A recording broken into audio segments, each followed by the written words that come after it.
Ace Match Mondays are back here, guys. We do have our first Ace Match and our first matchup here. It is going to be INnoVation versus GuMiho at TVT. Yep. GuMiho undefeated in TVT in Pro League. INnoVation also an incredible TVT player. 6-1 in Pro League. Yeah, so this is going to be a great Terran versus Terran. One of our best, a somewhat rare matchup still in Pro League. Let's take a look at the predictions. Whoa. Okay, only 2 people going for INnoVation. Daehan went for INnoVation, as did Moonglade. And whenever Daehan votes for someone, you got to look at it. He's doing quite well this time around. Moonglade just copied him 100%. He's like, that guy's pretty good. I'll just do that, you know. I'm only teasing. Yeah. Well, 4 of us going for GuMiho. Both of them fantastic Terran players. Yeah. Guys, let's jump into our ace match right now on Echo between INnoVation and GuMiho.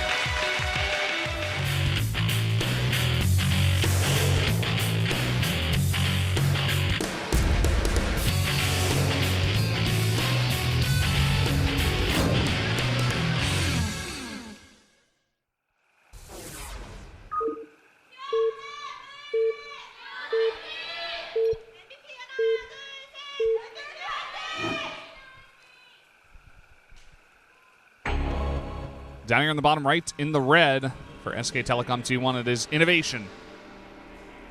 And to the top left in blue, it's GuMiho. Both of these players taking a win today for their teams. Both of them looking quite strong. INnoVation getting a nice little lead in his game against Lucero with the Hellbat timing off a 2-base, instantly transitioned into mech, and it's INnoVation mech. That's what you're going to get. Whereas GuMiho played a TVP versus Classic, and Classic going for a kind of strange gold base very early with 3 Stargates going Mass Oracle against Stimmed Marines and Widow Mines. Didn't work out for him. GuMiho hit a nice timing. Yeah. So, you know, this matchup was once, very recently, very Banshee dependent, but it's kind of slowed down a little bit. Sometimes it's all about the early aggression, how greedy you play. We're seeing most players go Raven instead of Banshee, especially if you can't get a scout off.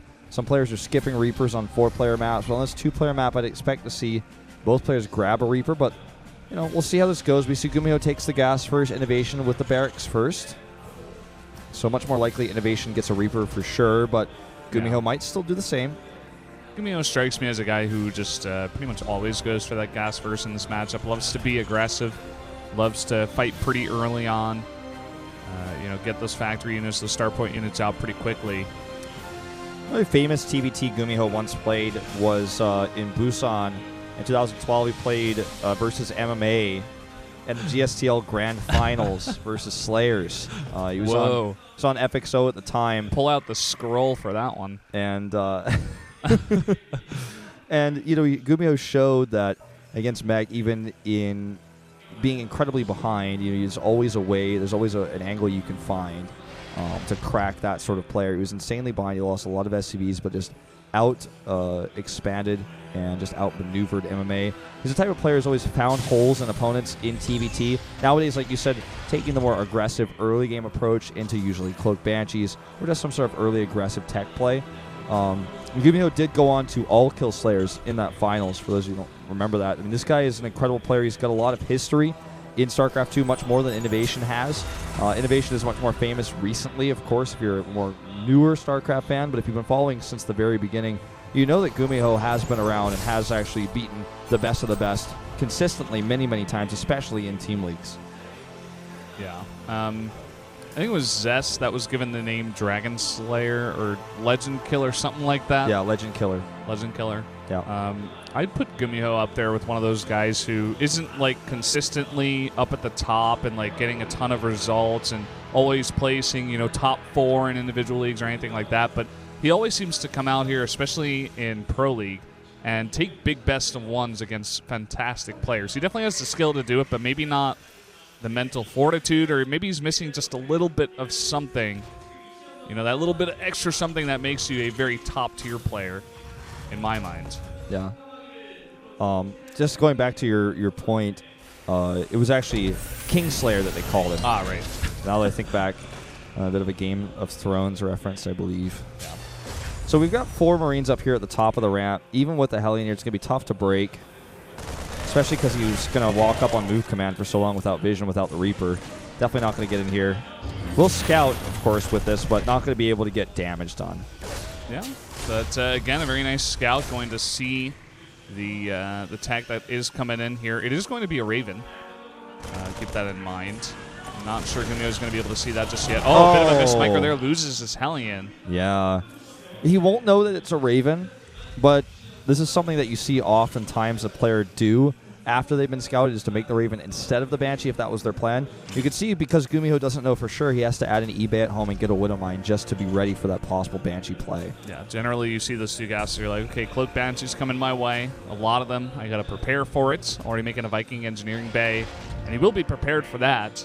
But, you know, that does leave, I guess, a timing open for INnoVation. He can get out a Raven and a decent amount of units here, where he can kind of put on some pressure on a GuMiho, especially because he's preparing for Banshees, which is kind of unnecessary at this point. Yeah, 3 turrets, 300 medals, that's 3/4 of a CC.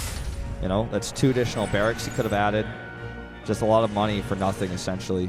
Raven's going to give a bit of extra safety, and it does add some pushing power to what INnoVation could be looking to do, because auto turrets, of course, do a lot of damage. PDD's not a bad thing, and look, so in the second factory here, we are going to be seeing a quick switch to mech. Or not going to switch, but a quick mech opening. He's getting the factory very early on. He's not trying to push first. He's just going to slowly ramp into that as he takes his second CC. We do have one Banshee being made after this. We're seeing this a lot out of Protoss players, actually, where they get that Oracle at just a strange timing where you're not going to expect it. Comes in there a bit later, gets 2 extra kills. It's a very nice idea, especially when you already have that starport on that tech lab. Might as well. Yeah, that's actually a great analogy. Ooh, nice split here by GuMiho, but I don't think he's going to find much. Sacrifices 1 Hellion to save 2. Not a bad choice. But that's a really great analogy, because when you go for this Banshee harass, you know, it can't do this. It doesn't have the same utility as an Oracle has after it kind of gets 2 kills or whatever, but it can cloak to escape, whereas an Oracle can escape with speed, and it can always come back in and do extra damage, whereas, you know, the Oracle's never going to come back and do SCV damage, but it can come back and scout. So it's a lot of utility, but it's that extra surprise factor. And you don't need Vikings super early on. You already have your Raven, so it's cool to just, since you had a tech lab, might as well make a Banshee. He's not going to have Cloak, but let's see what this gets done. Especially because GuMiho's like, okay, the Banshee didn't come at the regular timing. He made a Raven. I know this. So he can kind of write off in his mind as he's, you know, macro-microing, going crazy multitasking in this game of StarCraft 2. He's going to be like, okay, I don't have to expect a Banshee. Maybe he's going to be a bit out of position here. Well, because GuMiho did commit to 3 turrets, I don't think this is going to find much at all, if anything. But what it will see, it will scout. There's no additional factories just yet. And he's going to reasonably assume that GuMiho is also taking a 3rd base. He wants to find it, but actually does find an angle here for just a second. But unfortunately, there are way too many Vikings. But he sees this. He knows it's a heavy commitment to Vikings early on for GuMiho. Mm-hmm. And, you know, the damage he did was not terrible. Forces a half pull there, as well as 3 SCVs for just that 1 Banshee. Getting the scout also, as you mentioned. I like it. I mean, I definitely think it was worth it. So it's going to be mech for both players. So far, INnoVation doesn't have his armory up yet. Both players do have a 3rd CC. Double armory for GuMiho. A later factory, but a slightly better Viking count. Actually, just now evening things up, and INnoVation's going to take the lead with these next 2 Vikings. And you know what I really like about this is that very early Raven out of INnoVation is going to help out so much in that air fight that we oftentimes see in this matchup when these 2 players go mech. So, you know, and GuMiho going to be looking to snipe out that Raven, but the Raven is going to help out a ton when it's just Viking versus Viking. It's already built almost 200 energy, as you guys can see here, 197, so... Interestingly, GuMiho landing his Vikings here, scared that, you know, INnoVation might have more than him after he scouted with that Hellion. He was like, I don't want him to potentially get that extra damage done here. He's also a bit timid here in that he adds a Thor. Really nervous about that air control. He's just going to relinquish the Viking count in favor of adding additional factories, getting that Thor up for safety. We've seen this work from time to time. I'm not sure about how I like it on this map. It's going to be interesting, because generally on this map it's pretty easy to defend with tanks. It's hard to get your Thors into a good position to fire onto those Vikings. Yeah. especially when you see attacks at the third base. The sieging Terran can actually get on top of those refineries on the edge, and then if you don't have air control, you can't really contest. Your Thor's never going to get close enough, or it's just going to get blown up. If you like walk it forward, it just dies instantly. You're like, oh, that's why you generally don't want to go for this. It just depends on where you take the engagements. You take the engagements in the middle of the map, at the bottom of both of those ramps, or on top of the big little diamond square in the middle of the map. If you can take the engagements on the high ground there with your Thors, the Vikings become much less useful, and you have to be really careful about how you control them.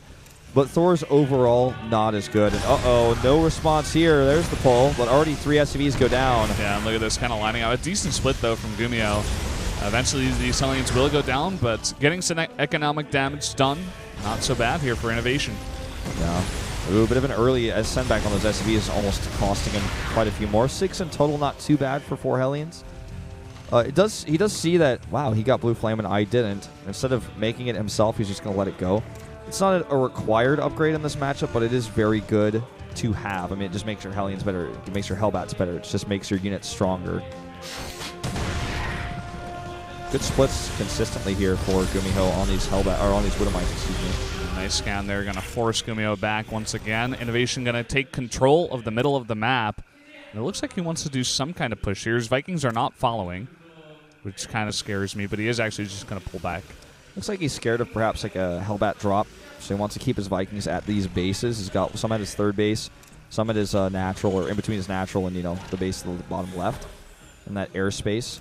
GuMiho continues to make Thors. Going to now a 3rd Thor and a 4th Thor, 2-2 on the way.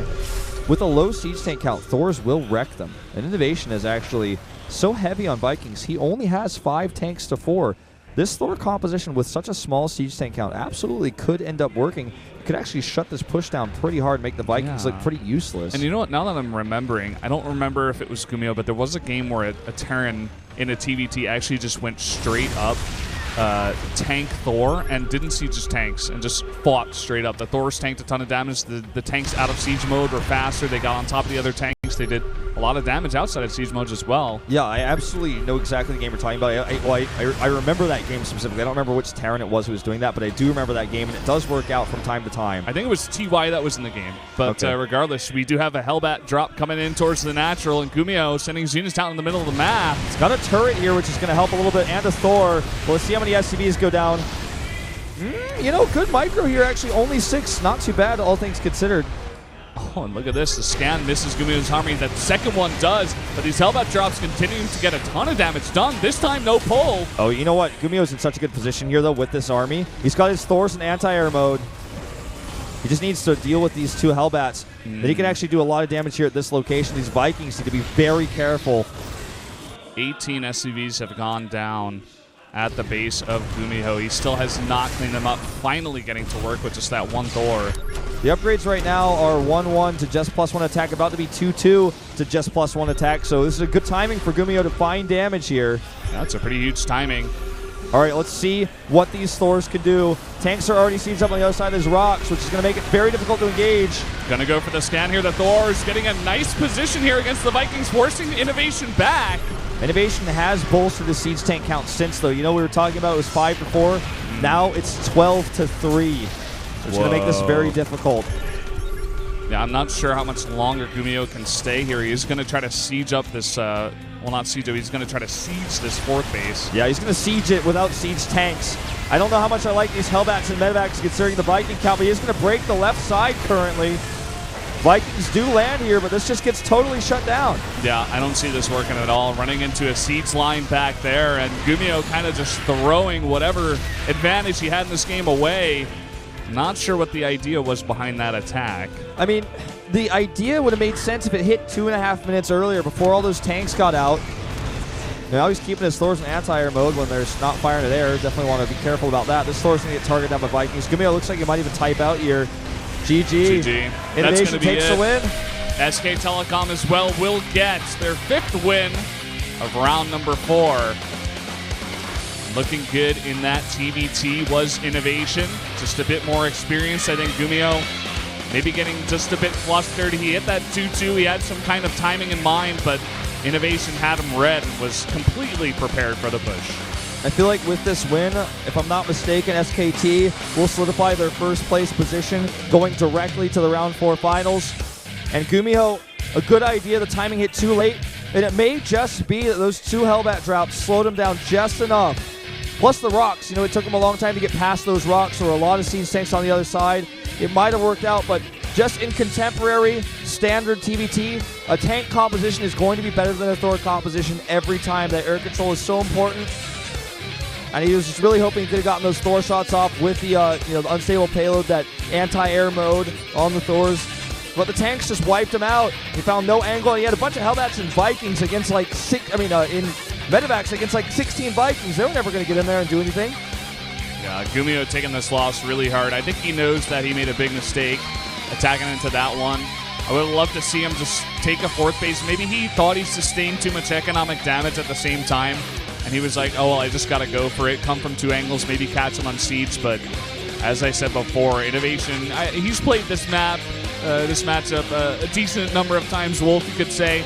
And he was completely prepared for what GuMiho was throwing at him. Yeah, well, there goes GuMiho's perfect record in TVT. Yeah, as well as Classic's record in PVT, losing to GuMiho earlier on today.